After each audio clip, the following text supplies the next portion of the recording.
Bismillahirrahmanirrahim. Assalamualaikum warahmatullahi wabarakatuh. Alhamdulillahirabbil alamin wa bihi nasta'inu ala umuri dunya waddin. Wassalatu wassalamu ala asyrofil mursalin sayyidina wa habibina wa syafi'ina wa maulana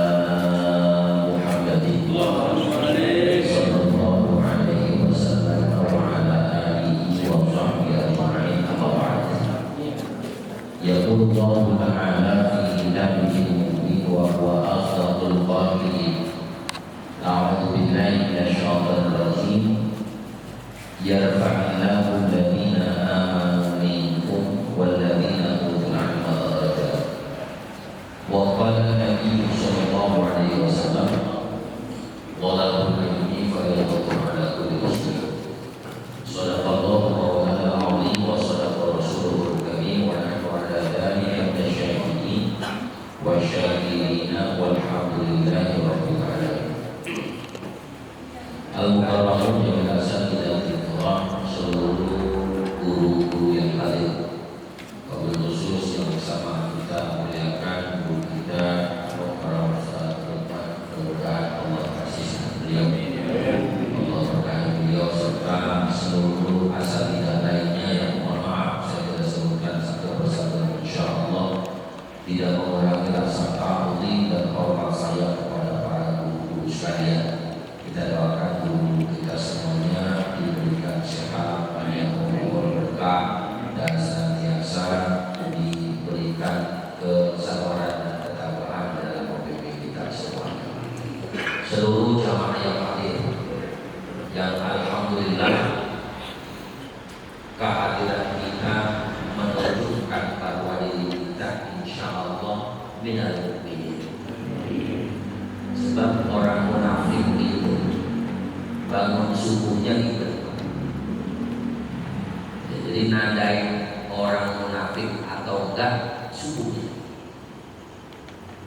Cuman jangan bilang-bilang sama dia munafik itu jangan dididik kita. Nah, hadirin yang dirahmati Allah Subhanahu wa taala. Dan luar biasanya hadirin yang dirahmati Allah, ulama tafsir kata ketika siapapun bangun subuh, apalagi ditambah dia melaksanakan sholat subuh, bangun subuh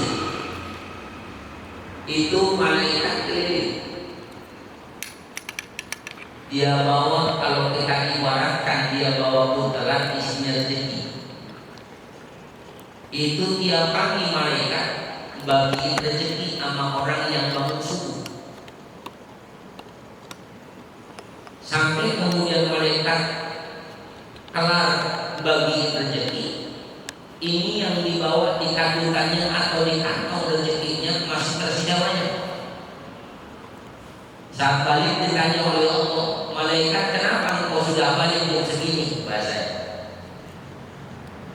ya Rabb, terus kenapa engkau masih sisakan itu rezeki kau bawa lagi? Ya Rabb, saya ini balik lagi rezeki masih sisa banyak sebab masih banyak yang pada tidur.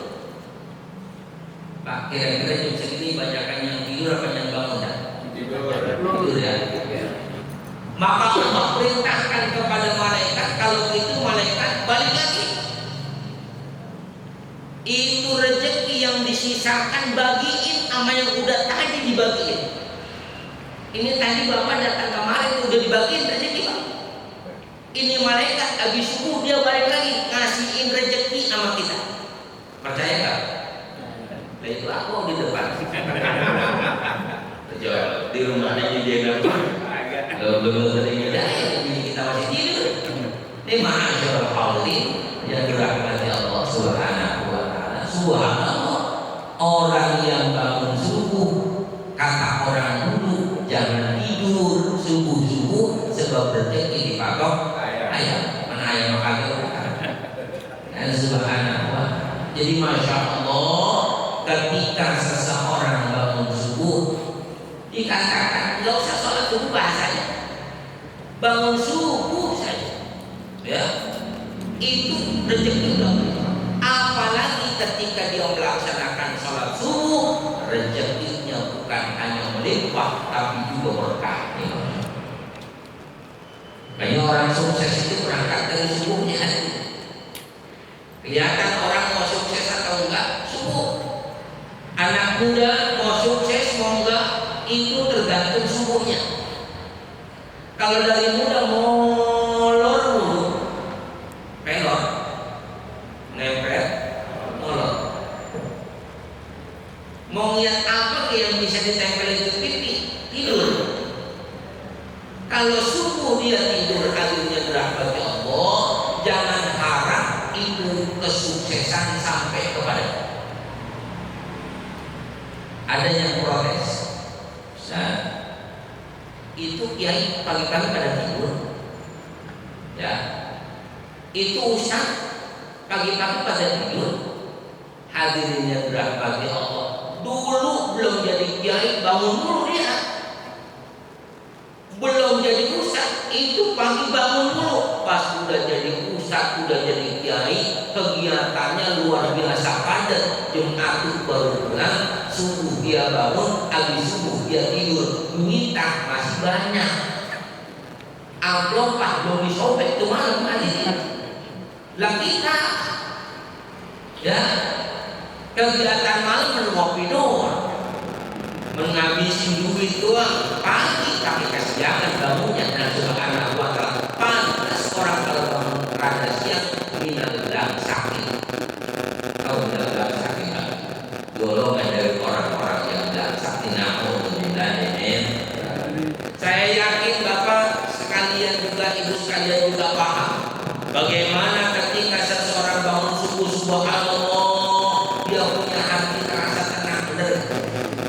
Orang yang bangun subuh itu tidak satu pun dalam hidupnya ada penyesalan. Subhanallah, nyaman dia menghadapi kehidupan. Tapi lihat orang yang bangunnya kesiangan, ya, jangankan ya kesiangannya, ya katakan sampai terang banget, ya, hanya subhanallah wa ta'ala, baru jam 6:30 aja itu subhanallah udah gak nemu ketenangan dalam hidupnya. Coba, ya Allah, siangan lagi tuh. Bangun jam 9 makin jadi itu ada subhanallah wa ta'ala. Coba jam 9 udah kemana-mana tuh ada penyesalan yang luar biasa. Apalagi bangun jam 3 sore, wah, ini golongan orang-orang yang bakalan cepat mampuskan kesalahan gua kelamaan tidurnya.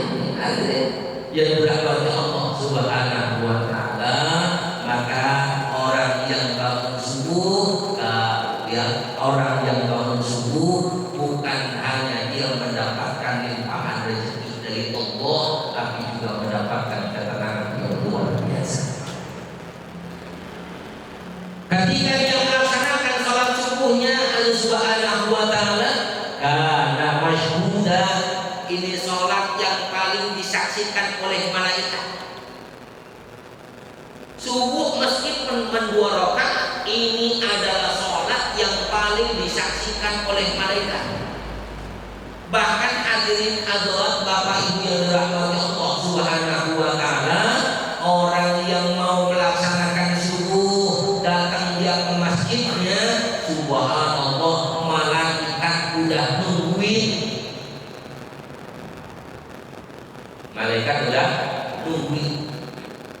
Ngapain malaikat nungguin kita kalau kita paham hadirinnya dirahmati Allah, itu malaikat menyambut kedatangan kita, girang, senyum, senang dia datang kita melaksanakan sholat subuh berjamaah. Dan ma'asyiral hadirin yang dirahmati Allah, orang yang melaksanakan sholat subuh karena total yang menyaksikan adalah para malaikat, dicatatnya dengan catatan yang baik. Subhanallah, Allah akan berikan kepada setiap yang melaksanakan subuh, disematkan kepadanya golongan minal muttaqin, bukan hanya minal mu'minin, tapi dia juga golongan orang-orang yang bertakwa kepada Allah subhanahu wa ta'ala. Hadirin yang dirahmati Allah subhanahu wa ta'ala, dan ternyata sekian banyak sholat yang paling nenangin, sholat yang paling gampang khusyuknya itu ternyata subuh. Sholat zuhur kita udah, ketika kita lakukan sebelumnya kita sudah banyak aktivitas. Asar kita lakukan sebelum asar udah banyak aktivitas. Maghrib pun sama, isya pun demikian. Tapi subuh, subhanallah, tidak terlalu banyak aktivitas kita. Kalau kita baru dan subhanahu wa ta'ala, ini subhanallah, karenanya subuh itu bikin khusyuknya gampang. Sampai-sampai imam udah ruku dia masih diri aja ada. Rupanya kebangetan khusyuk itu ya. Imam udah ruku dia masih diri aja. Ini ma'asyarul hadirin yang dirahmati Allah Subhanahu wa ta'ala. Saya yakin Bapak ngerasain betapa sholat subuh itu begitu simpelnya kita dekat dengan Allah Subhanahu wa ta'ala. Kalau yang jarang ngerasain sholat subuh tiba kurang tapi ngerasain hebat. Hadirin yang dirahmati Allah Subhanahu wa ta'ala. Jadi Allah kasih ini subuh ya, sesuatu yang spesial, waktu yang istimewa. Dan ternyata waktu yang istimewa ini hanya dikhususkan kepada orang-orang yang istimewa. Orang yang istimewa ini subhanallah subhanahu wa ta'ala telah bakal ditempatkan di tempat yang paling istimewa, dikumpulin bersama orang-orang yang istimewa. Ini subhanallah, karenanya berbangga lagi ya, mengharap ridho Allah Subhanahu wa ta'ala, karena alhamdulillah kita masih bisa melaksanakan sholat yang begitu penuh dengan nikmat dari Allah Subhanahu wa ta'ala. Dan istiqomahkan Allah Subhanahu wa ta'ala. Orang, sekali lagi saya sampaikan, orang yang kepengen sukses di dunia urusan dunianya, urusan agamanya, urusan akhiratnya itu adalah dia melaksanakan sholat subuh. Maka adalah khairul dunya wa akhirah. Orang yang sholat 2 rakaat, ya, orang yang melaksanakan 2 rakaat fajar. Ulama mengatakan sholat qobliyah subuh, sebagian lain mengatakan sholat subuh, kemudian sebagian yang lain mengatakan yang melaksanakan sholat qobliyah subuh, kemudian melaksanakan sholat subuh ini khairul minad dunya wa ma fiha, lebih baik daripada dunia dan seisi-isinya. Ini hadirin yang dirahmati Allah Subhanahu wa ta'ala. Apalagi kita paham bahwa hidup kita ini kan hanya sebentar. Karena bagaimanapun kullu nafsin dha'iqatul maut, yang itu pasti mampus. Yang Allah kasih hari ini hidup kelak bakal dipertemukan dengan kematian. Yang paling penting bukan kapan kita meninggal dunia. Yang paling penting adalah bagaimana kita bisa menyusun, membuat cerita indah untuk diceritakan selanjutnya oleh generasi kita. Bagaimana hidup kita ini bisa diceritakan dengan cerita-cerita yang indah oleh generasi-generasi kita selanjutnya. Karena subhanallah, hadirin yang dirahmati Allah Subhanahu wa ta'ala, ketika seseorang sudah tiada, dia cuma cerita yang ada. 124.000 nabi meninggal, seluruhnya wafat, sekarang tinggal cerita. Seluruh pemimpin-pemimpin di masa lalu yang hari ini telah tiada, toh tinggal cerita. Orang tua kita di masa lalu yang hari ini telah tiada juga tinggal cerita. Bahkan hadirin yang dirahmati Allah Subhanahu wa ta'ala, 6.236 ayat di dalam Al-Quran. Ulama lain mengatakan 6.666 ayat di dalam Al-Quran, 114 surah, 30 juz, itu lebih banyak bercerita. Lebih banyak bercerita. Ada cerita tentang para anbiya, ada cerita para kekasih Allah, ada cerita juga golongan orang-orang yang dibenci oleh Allah Subhanahu wa taala. Lebih banyak cerita di dalam Al-Qur'an Allah Subhanahu wa taala. Ini mengingatkan kepada kita bahwa sampai hari ini, dari sejak kita dilahirkan, ya, sampai umur kita masing-masing hari ini Allah kasih, sudahkah cerita kita buat indah? Atau jangan-jangan cerita kita masih cerita-cerita yang kurang tapi enak? Ada Subhanahu wa taala. Andai kita mati hari ini ceritanya kurang tapi enak. Dulu yang dilihat anak kan, dulu bapak gua mati di depan masjid gara-gara ambil sendal jepit misalnya. Ini Allah Subhanahu wa taala. Ini ceritanya Bu. Tapi subhanallah, ketika kita hadir di majelis ilmu, ini kan hakikatnya kita lagi bikin cerita indah kan? Sebab hidup itu Allah ciptakan, kematian pun Allah ciptakan. Dia berdua ayyukum ahsanu amala. Buat cerita yang paling bagus. Setiap kita ini dituntut untuk bikin cerita yang bagus. Diperintah oleh Allah untuk bikin cerita yang paling indah untuk diceritakan selanjutnya. Saking kepengennya Allah Subhanahu wa taala, saking Allah sayang kepada kita, berharap kita supaya memiliki cerita indah. Awalnya indah, akhirnya indah. Awalnya fitrah, akhirnya husnul khatimah. Sebab kullu mauludin yuladu ala fitrah. Ketika lahir dia dalam keadaan sunnah.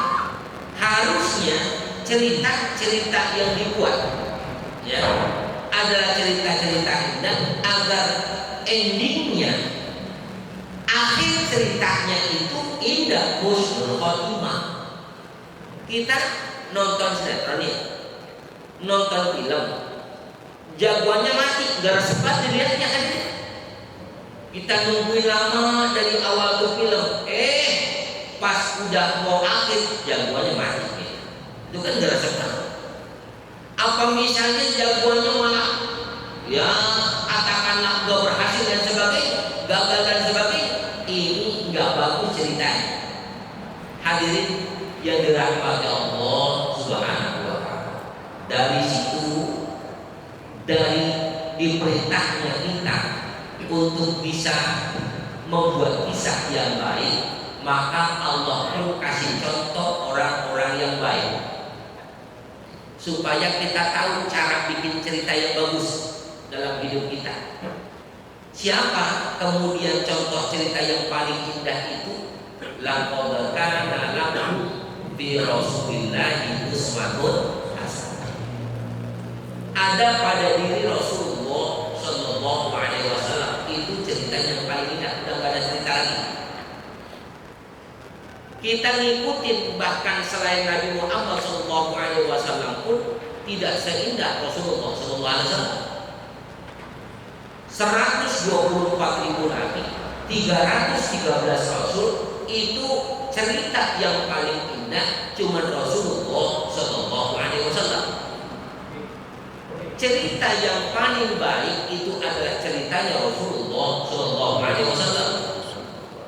Sampai-sampai Rasulullah sampaikan, innama bu'ithu liutammima makarimal akhlaq. Saya diutus itu untuk akhlak, untuk bikin cerita bagus. Dalam hadits qudsi Allah Subhanahu wa taala sampaikan, unzuru ila Muhammadin sallallahu alaihi wasallam. Lihatlah kepada Rasulullah. Apapun yang kita lakukan bukan lihat kepada ustaz. Ustaz mah banyak salahnya, ada salahnya aja. Enggak usah lihat ke kiai, kiai pun sama, ada salahnya. Enggak usah lihat ke Habib, Habib pun ada salahnya. Tapi kalau diperintahnya lihat ke Rasulullah Sallallahu Alaihi Wasallam. Subhanallah, kesalahan Rasulullah Sallallahu Alaihi Wasallam seketika langsung ditegur oleh Allah Subhanahu Wa Taala. Karenanya, ma'asyiral hadirin yang dirahmati Allah Subhanahu Wa Taala, kita ini hakikatnya lagi bikin cerita indah. Hakikatnya kita ini lagi nyusun cerita indah supaya ini cerita dicatat oleh Allah dan subhanallah di mulut setiap orang-orang yang mengenal kita itu akan menjadi cerita bagus sampai-sampai ketika seseorang telah tiada ditanyakan isyhadu inna hadzal min ahlil khair, maka orang yang ditanya itu akan menjawab khair. Bahasa lain, saudara tahu ini orang punya cerita bagus? Iya, dia punya cerita bagus. Itu harus subhanallah. Subhanallah. Kata Allah, wa naktubu ma qaddamu wa atharahum wa kulla syai'in ahsaynahu fi imamin. Kami catat ma qaddamu, apa yang telah kalian lakukan. Allah catat apa yang menjadi cerita hidup kita. Wa atharahum, dari cerita yang kita buat. Cerita itu masih dilanjutkan oleh generasi selanjutnya. Hadirin yang dirahmati Allah subhanallah, ini akan terus menambah pahala kita. Dalam hadis Nabi ini disebut dengan shadaqah jariyah, perbuatan yang selalu diikuti oleh orang-orang saleh. Maka subhanallah, hadirin yang dirahmati Allah subhanahu wa ta'ala, beruntung kita yang menghidupkan masjid. Orang yang datang ke masjid ini memakmurkan masjid. Kemudian dia ajak generasi selanjutnya. Gara-gara kita datang ke masjid, masjid makin ramai. Saat kita telah tiada, orang makin banyak datang ke masjid. Itu sebab kita anu subhanahu wa ta'ala, subhanallah, pahala kita mengalir gak ada henti. Karenanya penting hadirin yang dirahmati Allah subhanahu wa ta'ala, kita membuat cerita yang kita membuat cerita. Betul, manusia itu hakikatnya seringkali kepengennya punya sesuatu banyak. Karena yang namanya orang paling depan ngumpulin, itu orang itu depannya ngumpulin. Apa aja pengen dikumpulin? Ya, ada yang demen ngumpulin tanah. Dipanggil, ya dan sebagainya. Habis mengumpulin tanah banyak ya bisa kagak, jadi dipanggil aja dan ngumpulin dan sebagainya. Yang punya duit jangan ngumpulin tanah di mana-mana punya. Ada yang senang ngumpulin duit, ada. Karena apa? Punya duit. Gak punya duit sampai mau dikumpulin. Ya subhanallah wa ta'ala, masya Allah. Setiap orang yang punya batu aja juga senang ngumpulin batu, ada. Ya. Ada bacaan, ada wah subhanallah, dia dikumpulin macam-macam. Burung sama, senang ngumpulin burung. Jauh, mulai murai, dan subhanallah wa ta'ala, burung reja. Pokoknya dikumpulin ya pokoknya. Itu Allah sudah tunjukin kok dari awal ketika lahir seseorang itu kan. Kalau lahir tangannya ngepel, ada bocah bayi ya. Itu baru lahir dia udah ngepel, karena memang sifatnya demen ngumpul. Hadirin yang dirahmati Allah, kemudian cerita berlanjut sampai kemudian dia meninggal dunia, itu tangannya terbuka. Dia paham bahwa tidak satu pun yang bisa dibawanya. Ya, nggak satu pun yang bisa dibawanya. Subhanahu wa ta'ala. Karena itu ma'asyiral hadirin yang dirahmati Allah subhanahu wa ta'ala, orang boleh ngumpulin sesuatu, tapi kumpulin perkara-perkara yang baik. Apa sebab? Supaya cerita yang dibuat tadi cerita menjadi cerita yang baik. Karena dirahmati Allah subhanahu wa ta'ala. Jadi setiap kita pengen punya cerita itu adalah cerita yang baik. Sebab subhanallah, hadirin hadirin yang dirahmati Allah Subhanahu wa taala, Allah sampaikan innallaha yuhibbul muhsinin. Allah demen sama orang-orang yang baik, dia punya cerita baik. Dia punya cerita baik, itu Allah suka. Hadirin yang dirahmati Allah. Dan ternyata baik itu, hadirin yang dirahmati Allah, bagus itu nggak cukup. Ya, bagus itu nggak cukup, tapi harus diiringi dengan pantasnya seseorang. Ketimbang bagus doang kurang tapi pantas kan kurang tapi enak. Orang khutbah kan bagus banget. Oh, subhanallah, orang khutbah Jumat itu bagus. Cuman kira-kira kalau khutbah pakai helm pantas apa enggak? Ya khotib mengikuti itu kan jadi ada subhanallah wa ta'ala. Kan kurang tapi pantas. Ada subhanallah wa ta'ala. Ada orang sholat, ketika dia nutup aurat kan bagus banget ya, bagus banget. Duduknya apa? Dia berdiri di saf paling depan persis, belakang imam persis. Ada subhanallah wa ta'ala, masya Allah.